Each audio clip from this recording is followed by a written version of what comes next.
Ala unabbi'ukum bi khairi a'malikum. Mau ndak aku tunjukkan kepada kalian amal terbaik yang bisa kalian lakukan. Bayangin, terbaik loh ini. Jadi para sahabat tentu mengatakan, bala ya Rasulullah, kami mau gitu kan. Dan bukan cuma terbaik, Bu. Wa azkaha inda malikikum. Yang paling suci ketika dipersembahkan untuk Allah. Yang paling suci artinya apa? Kalau panjenengan haturkan untuk Allah, tidak ada kotorannya, maka sama Allah diterima. Kenapa? Innallaha tayyibun la yaqbalu illa tayyiba. Allah itu zat yang paling baik, tidak mau nerima kecuali dari perkara yang baik. Dan zikir itu yang paling suci, tidak akan ditolak sama Allah. Kemudian wa arfa'iha fi darajatikum. Dan amalan yang paling cepat menaikkan derajat kalian. Baik di dunia ataupun di akhirat. Di sisi manusia ataupun di sisi Allah. Yang paling cepat naikkan derajat. Wa khairun lakum min infaqidz zahabi wal wariq. Dan lebih mahal dibandingkan kalian bersedekah emas ataupun perak. Jadi coba angkat tangan. Yang pernah sedekah emas, angkat tangan. Mas Haryanto, Mas. Lebih mahal dibandingkan kalian bersedekah emas ataupun perak. Dan hebatnya lagi apa? Wa khairun lakum min an talqaw aduwakum fatadribu a'naqahum wa yadribu a'naqakum. Dan lebih baik dibandingkan kalian berangkat perang sampai kemudian kalian pukul lehernya musuh atau leher kalian yang dipenggal oleh musuh. Jadi amal ini nomor 1, amal terbaik. Nomor 2, amal yang paling suci di sisi Allah. Nomor 3, amal yang paling cepat meninggikan derajat. Nomor 4, lebih afdol, lebih mahal, lebih baik dibandingkan sedekah emas ataupun perak. Ini buat yang medit-medit cocok ini. Ya, buat yang pelit-pelit cocok ini. Yang kelima, amal ini lebih baik dibandingkan berangkat perang kalian bunuh musuh atau kalian yang dibunuh oleh musuh. Apa amal itu? Rasulullah bersabda, zikrullahi ta'ala. Amalannya apa? Zikir kepada Allah subhanahu wa ta'ala. Panjenengan cukup mengucapkan subhanallah, hamdala quwata illa billah. Kalau saya tak tambahi 2. Yang 5 itu kan namanya al-baqiyatus sholihat. Subhanallah walhamdulillah wala ilaha illallah Allahu akbar wala haula wala quwata illa billah. Kalau saya tak tambahi 2, cek jangkep itu. Ditambahi apa? Astaghfirullah Allahumma sholli ala Muhammad. Selesai. Dunia akhirat dapat. Subhanallah walhamdulillah wala ilaha illallah wallahu akbar wala haula wala quwata illa billah astaghfirullah Allahumma salli ala Muhammad. Lengkap, solawatnya ada, istighfarnya ada, memuji Allahnya juga ada, memuliakan Allah ada, mengagungkan Allah juga ada, mengaku lemah di hadapan Allah juga ada. La haula wala quwata illa billah. Biar ndak sombong. Biar apa? Ndak sombong. Kita ini menakutkan hadirin. Pinter titik sombong. Soleh titik sombong. Sugih titik sombong. Duwe jabatan bayo baru ketua RT. Sombong. Apalagi naik jadi desa. Tambah sombong. Maka sering-sering ucapkan la haula wala quwwata illa billah. Nah, sekarang berikutnya. Panjenengan tahu Nabi Yunus yang ditelan oleh ikan paus kan? Nabi Yunus ini ceritanya dakwah, tapi sama orang kampungnya dakwahnya ditolak. Yo Nabi Yunus ngerti itu perintah Allah, tapi jenenge manusia, Pak. Terkadang terbawa sifat manusiawi. Wong dijak masuk surga kok panjenengan ndak mau. Akhirnya sama Nabi Yunus ditinggal. Umatnya ditinggal. Nabi Muhammad lihat, ndak pernah ninggal umatnya. Sallallahu alaihi wasallam sampai mau meninggal itu loh. Ketika merasakan beratnya sakaratul maut, Nabi Muhammad bilang apa? Ya Allah, kalau sakitnya seperti ini, jadikan semua umatku sakitnya aku yang nanggung. Ya Allah. Coba Nabi Muhammad. Nah, Nabi Yunus kabur dalam tanda kutip, tidak pantas buat Nabi kabur, tapi meninggalkan kaumnya. Naik perahu mau nyebrang laut. Ternyata sampai tengah laut perahunya apa? Dihempas oleh badai, oleng. Oh kok truk kayak oleng. Ya, dihempas badai. Sampai salah satu di antara penghuni perahu itu ngomong apa? Ini mesti ada orang yang tidak disenangi di sini. Diundi, diangkat, nama yang keluar dibuang ke laut. Ternyata nama yang keluar namanya siapa? Nabi Yunus. Nah, sudah jangan takut ada Allah. Nabi Yunus dilempar, bung. Tidak lama dimakan ikan paus. Allah firmankan dalam Al-Quran, fi dhulumatin thalath. Tertutup 3 kegelapan. Gelapnya malam, gelapnya lautan, dan gelapnya perut ikan paus. Coba, malam gelap gulita, kalaupun siang matahari tidak bisa tembus sampai sana. Yang kedua dibawa jauh sampai ke dasar lautan. Yang ketiga di dalam perutnya ikan paus. Kalau teriak siapa yang dengar? Coba siapa yang dengar? Ternyata yang menyelamatkan apa ibu-ibu? Siapa yang dengar? Allah firmankan dalam Al-Quran begini. Falaula annahu kana minal musabbihin lalabitha fi batnihi ila yaumi yub'atsun. Kalau Yunus ini dulu tidak gemar berzikir, maka dia akan tetap di perutnya ikan paus sampai kiamat. Berarti yang menyelamatkan Nabi Yunus apa, Bu?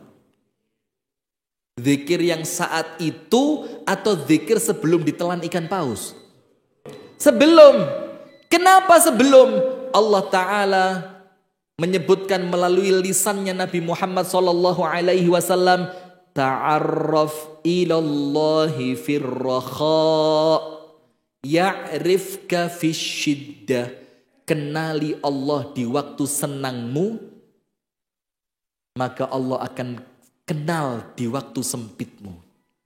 Jadi kalau waktu seneng gak pernah sholat, waktu muda gak pernah zakat, gak pernah sedekah, gak pernah berjuang untuk agama Islam, waktu bahagia lupa sama Allah, ketika sedih, ketika susah, ketika repot, Allah lupakan dia.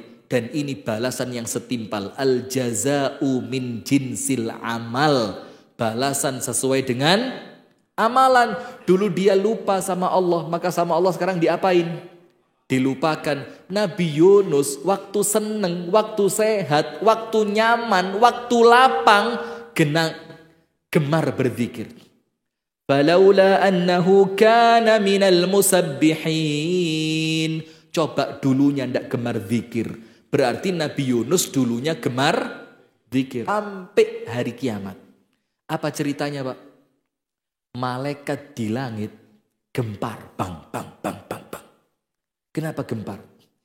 Nabi Yunus di dalam perut ikan paus. Saya kalau cerita ini rotok-rotok merinding-merinding ya apa gitu. Dalam perutnya ikan paus itu Nabi Yunus mengucapkan zikir. Zikirnya panjenengan tahu semua. La ilaha illa anta subhanak. Subhanaka inni kuntu minadh zalimin. Itu tok zikirnya. La ilaha illa anta. Tidak ada yang berhak diibadahi kecuali engkau ya Allah. Subhanak, engkau maha suci ya Allah. Inni kuntu minadh zalimin. Saya ngaku ya Allah, saya ini orang yang zalim. Allah minta kita ngaku. Itu tok yang Allah minta. Ngaku wae dosa. Ngaku ibadahmu gak genah. Ngaku kita ini banyak maksiat. Ngaku kita ini perlu pertolongannya Allah, maka Allah akan tolong kita. Dan Allah tidak suka sama orang yang tidak merasa butuh kepada Allah. Maka dikatakan oleh Al-Imam Ibnu Athaillah As-Sakandari, beliau bilang apa? Yang Allah siram dengan rahmatnya itu orang yang merasa kering. Kalau orang yang sudah merasa basah, Allah tidak akan siram orang itu. Apa artinya? Kalau sudah kering, merasa butuh air, sama Allah disiram. Bagaimana merasa kering? Yo jangan sok ibadahnya sudah bagus. Lo ibadah kita itu lo belum tentu sama Allah diterima. Tapi orang yang merasa kering, merasa ya Allah dosaku akeh ya Allah. Ya Allah maksiatku tidak pernah berhenti ya Allah. Ya Allah salatku tidak pernah khusyuk ya Allah. Kalau bukan karena rahmatmu aku tidak akan selamat. Disiram sama Allah pakai rahmat. Tapi kalau merasa poso gelek, tahajud istiqomah, ngaji ratau pedot, merasa sombong dia. Maka ketika Allah bagi-bagi rahmat, Allah bilang apa? Kamu sudah tidak perlu dengan rahmat saya. Akhirnya sama Allah tidak dirahmati. Kenapa? Sombong. Nah, Nabi Yunus tidak. Ngaku Nabi Yunus, inni kuntu minadz zalimin. Aku ngaku ya Allah, aku termasuk orang yang zalim. Apa yang terjadi? Malaikat di langit saling bertanya satu dengan yang lain. Anda buka kitab tafsir. Malaikatnya ngomong apa? Ya Rabbi, sautun ma'ruf min makanin gharib. Ya Allah, ini kami kenal suara ini ya Allah. Kami tahu ini suara ini. Kami akrab dengan suara ini. Kami sering dengar ya Allah suara ini. Ini suara yang senantiasa berzikir ya Allah. Suara yang senantiasa berdoa ya Allah. Suara yang senantiasa memohon ampunanmu ya Allah. Tapi masalahnya satu ya Allah. Kami tidak tahu tempatnya ini. Karena tempat keluarnya suara ini bukan tempat yang biasanya. Karena Nabi Yunus di mana saat itu? Di perut. Coba.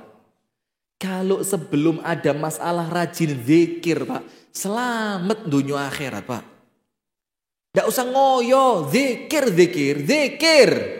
Apa sih zikir itu? Lisannya itu nyebut. Astaghfirullah. Ngelihat sesuatu yang menakjubkan. Masya Allah. Ngelihat sesuatu yang kurang baik. Subhanallah. Anda dapat nikmat. Alhamdulillah. Ada ujian. Inna lillah. Panjenengan merasa berdosa. Astaghfirullah. Panjenengan ingat sama Nabi Muhammad. Allahumma salli ala. Terus. Panjenengan merasa lemah. La haula wala quwata illa billah. Terus. Zikir jangan pernah berhenti. Anda takut karena ada orang yang begitu menakutkan. Ucapkan Allahu Akbar. Allah yang paling besar. Selesai urusan. Allah cuma minta panjenengan zikir. Jangan berhenti. Terus, apa sih angel zikir itu? Perhatikan. Ini saya potong sebentar. Ini penting. Kenapa ngomong selain zikir kok bisa? Sementara zikir tidak bisa. Karena kita Allah lihat belum pantas dapat kemuliaannya zikir. Terus bagaimana? Tobat. Istighfar. Nah sudah. Maka malaikatnya ribut Bu. Ya Allah. Ya apa ini? Kami kenal suara itu ya Allah. Ini suara perlu ditolong ya Allah. Perlu dibantu ya Allah. Dia terhimpit ya Allah. Dia dalam keadaan kesempitan ya Allah. Kami malaikat-malaikatmu yang akan nolong dia ya Allah. Kenapa? Istiqomah. Istiqomah melakukan apa? Zikir. Orang yang istiqomah pelindungnya siapa? Malaikat. Nahnu awliyaukum fil hayatid dunya wa fil akhirah. Malaikat ngomong untuk orang yang istiqomah itu, kami yang melindungi kalian. Malaikat yang jaga. Maka malaikatnya minta izin sama Allah. Ya Allah, izinkan kami cari ya Allah. Dari mana suara ini keluar? Cari malaikat. Keliling bumi tidak ketemu. Lawang bukan di daratan tapi di lautan. Lapor balik sama Allah. Ya Allah tolong ya Allah. Tidak ketemu ya Allah. Allah perintahkan untuk cari di laut. Masuk malaikat ke laut, ketemu Nabi Yunus. Selamat enggak Nabi Yunus? Selamat enggak? Selamat. Fadilah apa? Zikir. Bukan sodako. Yo lek iso sodako yo luwe api. Bukan tahajud. Yo lek iso tahajud yo luwe genah. Zikir. Nah sekarang panjenengan lihat. Orang kalau ndak mau zikir, Allah akan berikan untuk dia 3 kecelakaan. Dan celaka yang 3 ini dunia, akhirat. Dunia celoko, akhirat celoko. Na'udzubillah min dalik. Gampang Pak, gampang. Zikir. Yang sudah sepuh bisa zikir? Bisa. Yang belum balik, dereng saged maos Al-Quran, saged zikir? Saged. Anak saya umur 2 tahun durung jangkep itu loh. Ngomong Allah sudah bisa. Lu mosok panjenengan ndak bisa? Bisa kan? Karena Allah kepingin menyelamatkan kita dengan cara termudah. Nomor 1. Apa celaka yang Allah berikan kepada orang yang tidak mau zikir? Senengane rasan? Bu, senengane apa Bu? Nggak usah ngelihat saya, panjenengan kok ngelihat saya.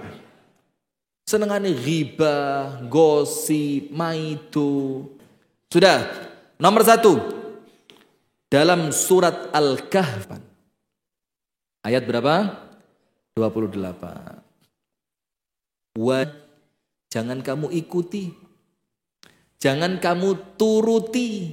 Siapa yang tidak boleh diikuti? وَلَا تُطِعْ مَنْ أَغْفَلْنَا قَلْبَهُ عَنْ ذِكْرِنَا. Orang-orang yang hatinya oleh Allah dibikin lalai. Siapa yang melalaikan? Allah. Kenapa Allah bikin dia lalai? Allah jadikan yang lain bisa zikir. Karena Allah lihat kamu tidak pantas dapat keutamaan zikir. وَلَا تُطِعْ مَنْ أَغْفَلْنَا قَلْبَهُ عَنْ ذِكْرِنَا. Hukumannya nomor 1. وَاتَّبَعَ هَوَاهُ. Akhirnya orang itu terombang-ambing oleh hawa nafsu. Nafsunya ngomong nyolong. Nafsunya ngomong main. Nafsunya ngomong tidur di waktu sholat, tidur. Nafsunya ngomong ojo sodakoh, dia ndak sodakoh. Dia orang yang terjajah oleh apa? Hawa nafsu. Kenapa?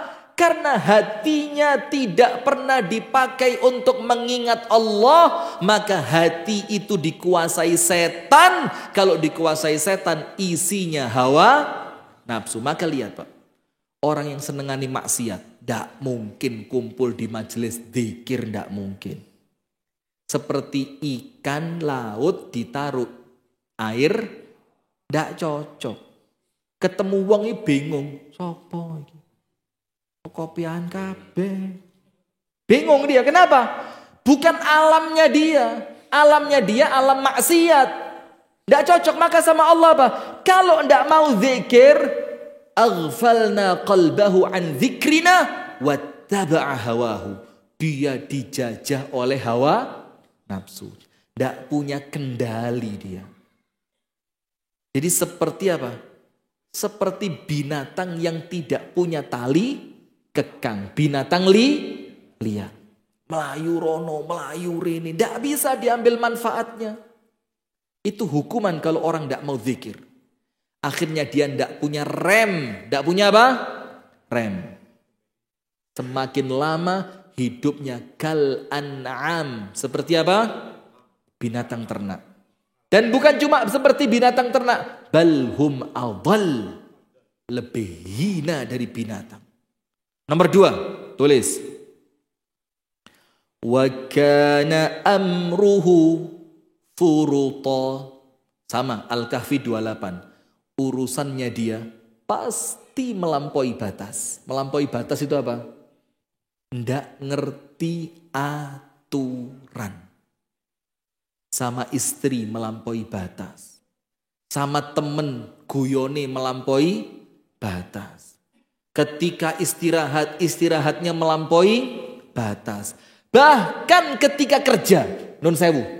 Saya mau tanya, orang kalau sudah jadi orang paling kaya di Wanayasa, saya mau tanya, berhenti kerja atau tetap kerja? Ayo, berhenti kerja atau tetap kerja? Loh, wes oke. Cari apa? Lah kok podo mek wong melarat? Loh terus kekayaannya dia bikin dia berbeda dari segi apa? Coba lihat koruptor, Bu.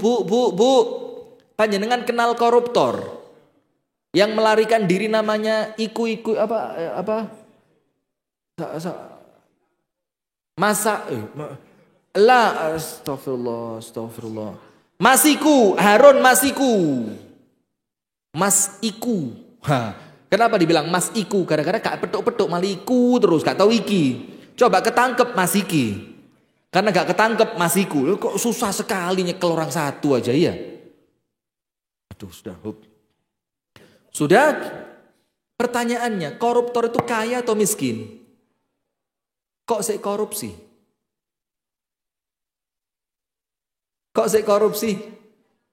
Melampaui batas. Allah hukum dia.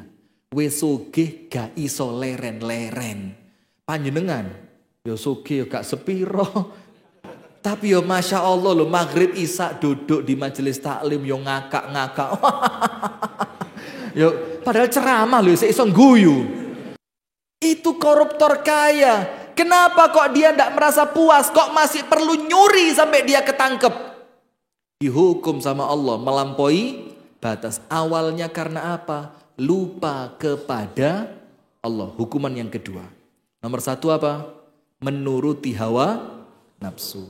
Jadi dia tidak punya kendali atas dirinya. Nomor dua, dia Allah jadikan melampaui batas. Wes soge gak kerasa soge. Wes duwe bojo sik kurang. Kerjone sampai jam 8 bengi sik ditambahi lembur. Melampaui batas. Kenapa? Dihukum sama Allah. Dia melupakan Allah. Nomor 3. Hukumannya apa? Anda tulis surat Al-Hasyr ayat 19. Surat Al-Hasyr ayat berapa? 19. وَلَا تَكُونُوا كَالَّذِينَ نَسُوا اللَّهَ فَأَنْسَاهُمْ أَنْفُسَهُمْ أُولَئِكَ هُمُ الْفَاسِقُونَ. Janganlah kamu menyerupai seperti orang-orang yang lupa kepada Allah. Kalau lupa kepada Allah berarti tidak zikir. Apa Allah hukum? Percis sama hukumannya. Allah menjadikan mereka lupa pada diri mereka sendiri. Apa artinya? Tidak ngerti mana yang baik, mana yang buruk. Tidak bisa memisahkan teman yang manfaat dan teman yang mendatangkan kemudorotan. Tidak ngerti mana harta halal, tidak ngerti mana harta haram. Tidak ngerti mana kebaikan akhirat, tidak ngerti mana yang menyusahkan akhiratnya. Tidak ngerti mana waktu sholat, mana waktu kerja. Tidak ngerti mana waktunya buat keluarga dan waktu buat teman. Tidak ngerti, ngopi tok gak tahu mulai. Ini Allah lupakan dia terhadap kemaslahatan dirinya sendiri. Apa sebab kok sampai Allah melupakan dia terhadap dirinya? Lupa diri. Kenapa sampai lupa diri? Karena awalnya dia lupa kepada Allah Subhanahu wa ta'ala. Nah sekarang panjenengan tulis Al-Kahfi ayat 46.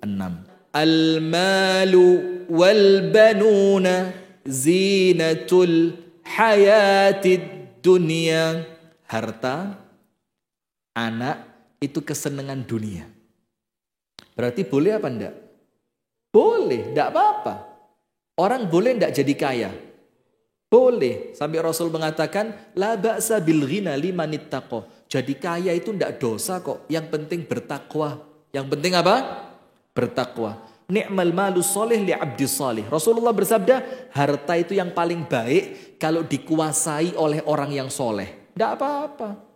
Bantu yatim piatu, bangun masjid, bikin pondok pesantren, ngasih santunan buat orang yang kurang mampu, ngajak tetangganya umroh bareng sa RT diberangkat no kabeh. Lungguyu amin. Selewat malaikatnya ngalih. Coba pertama ngomong amin, langsung budal tenan ini. Lepas dengan meremehkan kekuatannya Gusti Allah ya. Ya sudah. Al-malu wal banuna zinatul hayatid dunya. Anak, kesenangan dunia, punya anak. Masya Allah lucu, capek, pulang ke rumah ketemu anak, hilang capeknya. Capek, pulang ke rumah ketemu istri, tambah capek. Enggak, hilang capeknya. Kan begitu, itu kesenangan dunia. Tapi Allah menginginkan untuk kita jangan cuma seneng dunia. Kalau bisa dunia seneng, akhirat seneng. Maka sama Allah digabung ayatnya. Seneng dunia punya anak, boleh. Seneng dunia punya harta banyak, bagus. Tapi lanjutkan senengnya tembus sampai akhirat. Mudah-mudahan kita semuanya. Amin ya rabbal alamin. Maka Allah berfirman apa? Wal baqiyatus salihatu khairun 'inda rabbika thawaban wa khairun amala. Sementara al-baqiyatus shalihat. Apa al-baqiyatus shalihat itu? Sesuatu yang kebaikannya kekal, tidak mungkin hilang. Dunia dapat, akhirat juga dapat. Kalau anak, harta kadang-kadang di dunia tok.